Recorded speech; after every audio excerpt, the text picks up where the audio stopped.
Bonjour. Alors, nous allons corriger ces petites expériences faites par Bérigne. Alors, le but quand vous avez des expériences comme ça, c'est d'essayer de trouver les expériences qui n'ont un seul paramètre qui change. Par exemple, ici, entre la 1 et la 2, la seule chose qui change, c'est donc l'injection d'un sérum d'un animal guéri de la diphtérie. De même, ici, entre l'expérience 2 et l'expérience 3, la seule chose qui change, c'est qu'ici, l'animal dont provient le sérum n'a jamais eu la diphtérie, alors que celui-là, oui.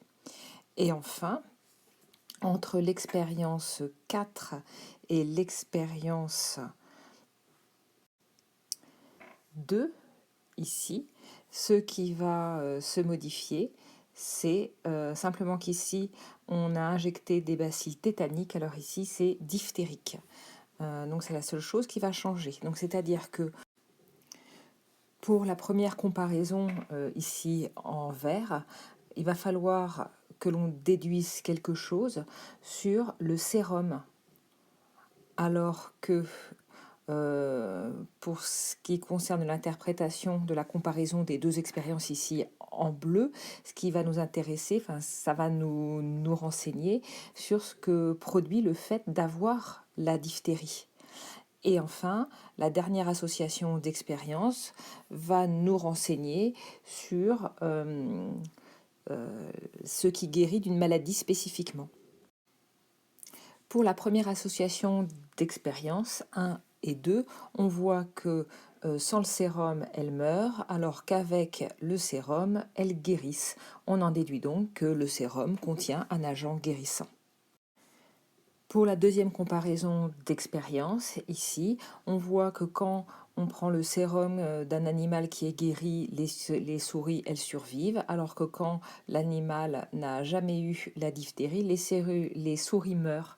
Donc, on en déduit que l'agent guérissant n'apparaît que à la suite d'un contact avec cette maladie, c'est-à-dire que c'est bien la maladie qui provoque la fabrication dans l'organisme d'un agent guérissant.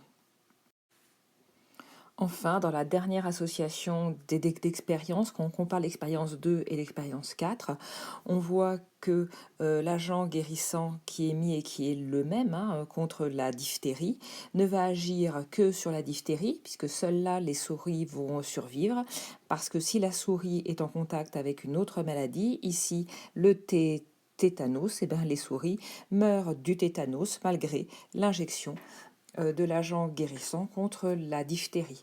Donc en fait ici, on en déduit que l'agent guérissant a une action spécifique sur une maladie particulière.